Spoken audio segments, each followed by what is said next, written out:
Hello, everyone.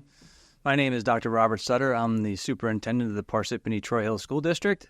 And today we're starting our inaugural podcast titled Beyond the Bell Inside Our District. Today I have with us our board president, Mr. Andy Chaffo, and we have our business administrator, interim business administrator, Ms. Robin Tedesco. Today we're going to speak about the budget, how to build a budget, because we have our final budget vote on April 25th. So without further ado, turn it over to Andy. Oh, thank you, Dr. Sutter. I appreciate that. So, Mrs. Tedesco, you've been with the Parsippany School District for a long time, and you've built many of these budgets. But I think many people in the community are unaware of what goes into building a school budget. Can you perhaps give us a high-level overview of how you approach this task every year? Sure. Every year, we develop a budget calendar in the October that is during the school year that we're in for the next year's budget. The budget calendar tells us when we're going to have to set certain milestones for the year. In November, I sent out an email to all the department heads and principals in the school district to tell them to start putting together what they would need for the next year's budget.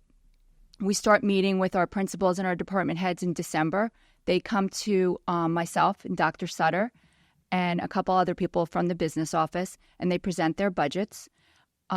Myself and the business office, we go through all of those asks and wants from all of the principals and the department heads, and we put together what we would call the next year's budget. We start with a zero-based budget. We build from the bottom up. We take into consideration things such as salary increases, health benefit increases, increases in maintenance, transportation, and of course, all the students and the instructional needs of the district. Thank you. I appreciate that. So thinking about a home budget, right, there's a couple of income streams. It might be a paycheck or two if it's a double-income family, and there's maybe 10, 20, 30 expenditure items. I would imagine in a school district it's a little bit more complicated than that. Yes. There are many lines in our budget, and there are many different things that you have to think about. I already mentioned maintenance of all the buildings. I mentioned transportation, but you also have to look at what goes into the curriculum. We have staff increases every year, and right now we're pretty much averaging more than a 3% staff increase. We have medical and medical benefit increases that are averaging over 7%.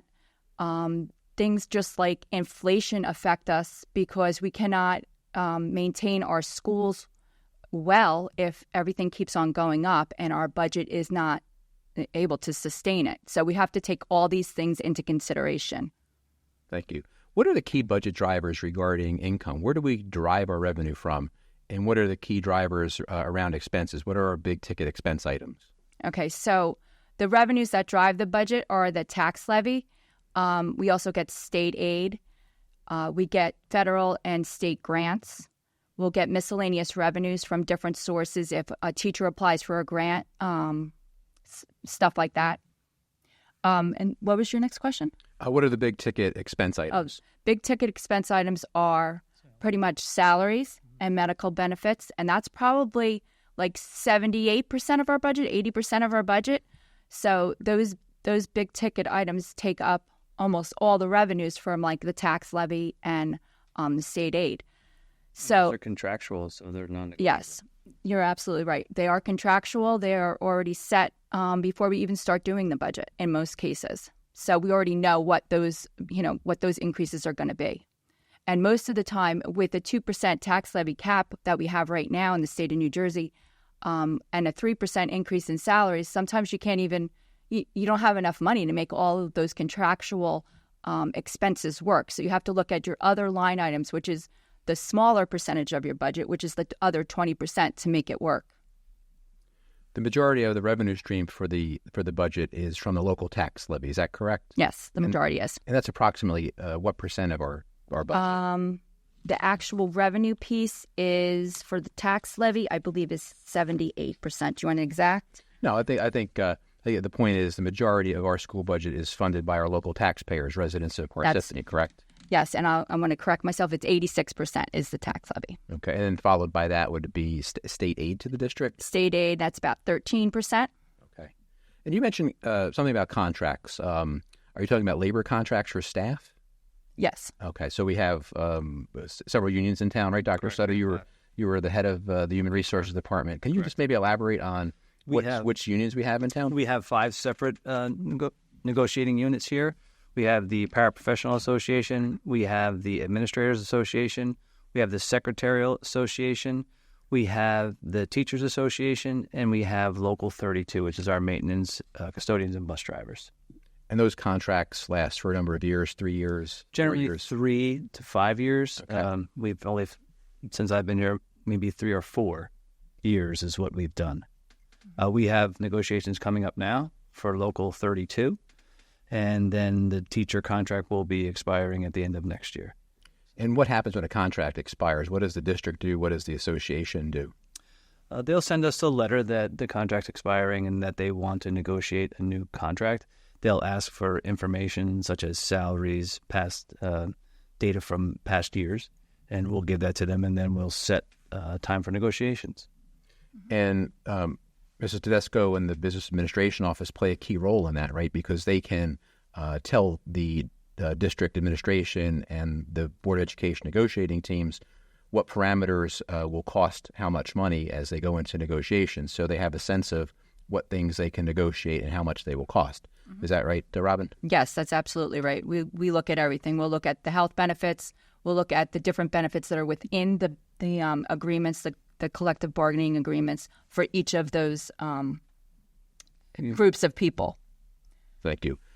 I think many people in the public may not be aware that health benefits are not an option for the school district to provide. These are mandated by the state for most of our employees. Is that correct? Yeah, that is correct. Yes. And when you think about health insurance, I think historically we've seen large increases to our insurance premiums. How do you approach ensuring that those premiums are being managed, that we're ensuring that we're providing a good, valuable health benefit to our staff, but still paying a reasonable cost for that benefit? So every year we go out to RFP.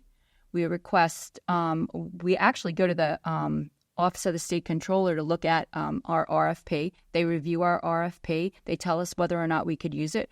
Then we actually ask the big companies in the state, such as Cigna, AmeriHealth, Horizon, Blue Cross Blue Shield, to come in and bid or send in a quote for the benefits for the school district. So we look at it every year, and then we actually lay out all of the information that we get, the bids and the quotes that we get from the different carriers, and we look for the best quote for the district that's going to not only give us the benefits that we already have, but to ensure that we get the best value for our dollar. Thank you. So the budget that you established provides for the curriculum, provides for the teachers, provides for all the services to the students. What would happen if there was a drastic decrease in funding due to whatever factor, or if there was a drastic influx of new students who didn't have tax revenue behind them to support their enrollment? What things might you need to consider, either Dr. Sutter or Robin? I think, when we discussed this year's budget, Mr. Chaffo, we looked at a lot of different programs. We looked at staff members, and we tried our best not to cut programs and not to cut staff members, which we have not done. It's getting increasingly more difficult to do that under the current tax levy. So it would affect our children because it would affect programming. It would affect teachers.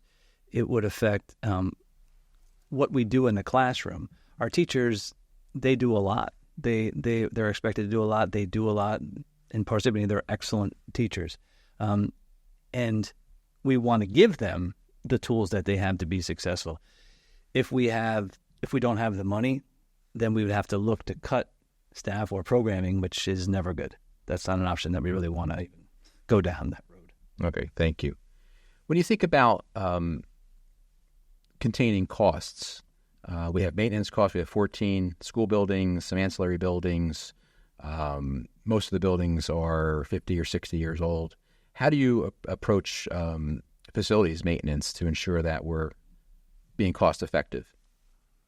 Well, every year I do a walkthrough of all the buildings, and I ask the principals and the department heads to let me know where in the buildings we need to focus on. Do we need a new roof because there's leaks? Do we need new flooring because they're cracked, or whatever it is?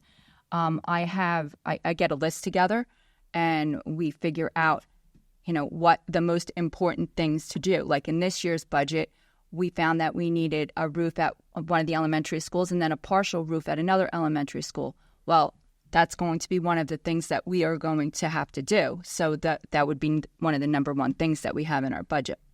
Did I answer Yes. your question? Thank you so much. You're welcome. So for the last 3 years, we have seen inflation rise, yet our school district is still capped at a 2% tax levy increase. How have you been able to keep our budget balanced and healthy over the past 3 years? With great difficulty. Well, Smoke and mirrors, a lot of late nights. winging a prayer. Yeah, hasn't been easy. No, I'll do the salary budget first. Make sure that, everybody's contractual salaries are there, that we have the instructional program that we want, that everybody is included and taken care of in the budget. And then we look to make sure that, we're balanced. And if we're not balanced, we have to go through all of those things again and weed out anything that we would consider. And we don't even have any fat in our budget. We haven't had it for many, many years. We would have to weed out anything that's not imperative for the coming school year. Okay. Because the 2% is really starting to strangle the school district. Yeah. It's difficult in a high inflation environment to maintain a 2% revenue increase year over year.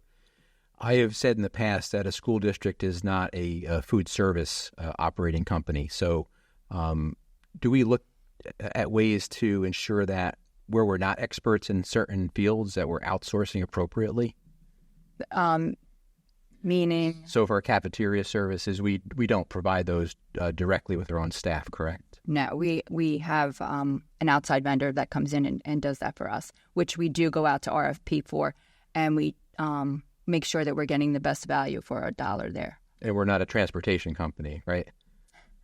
We are trying to bring more and more transportation routes in-house because we do find that it is more cost-effective over the last couple years. In order to save money and to make that 2% tax levy cap, we have brought more in, and that has definitely saved us money. We have bought buses, and we're using our own drivers to actually run some of the routes. But all in all, no, we do contract out with a contracted vendor for transportation. Okay, thank you.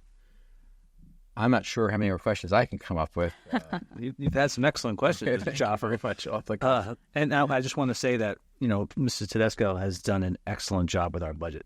For the last, since I've been here, since 2016, Mrs. Tedesco, there's only been 1 year that she hasn't been here when you retired and then came back as the interim, but she's done an excellent job. Without her, it would be difficult to run the district. I agree. I wasn't on the board that 1 year, but I still missed you from the sideline. Yeah. So that's fine. I had a point, and I forgot what it was. It's okay. Getting old. That's okay. We all have it. But I think the point of this topic, which was our inaugural topic, was just to show that it's not very easy to fund a entity that has 7,200 kids, lots of buildings, over 1,000 staff, and do so in a fiscally responsible manner that still provides a value-added service to the students who are paramount concern, a paramount concern to us.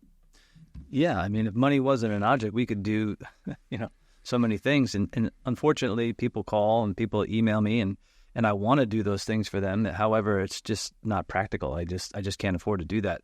So we try, we discuss, and we take people's input into consideration, and we try to do the best that we can to educate our kids and to try to provide them with the best education possible. Again, if money wasn't an object, we could do a lot more. Well, this concludes our inaugural podcast, Beyond the Bell, Inside Our Schools. I would like to thank Mr. Chaffo, who is our board president, and I would like to thank our interim business administrator, Mr. Robin Tedesco, for answering their questions. Mr. Chaffo, they were excellent questions. Mr. Chaffo, you have anything you want to add? Dr. Sutter, thank you. I appreciate your time and Ms. Tedesco's time. This is our first podcast. If you want to stay informed about the happenings of the Parsippany School District, please consider subscribing to the podcast and smashing that like button. Thanks, and we look forward to seeing you at a future podcast.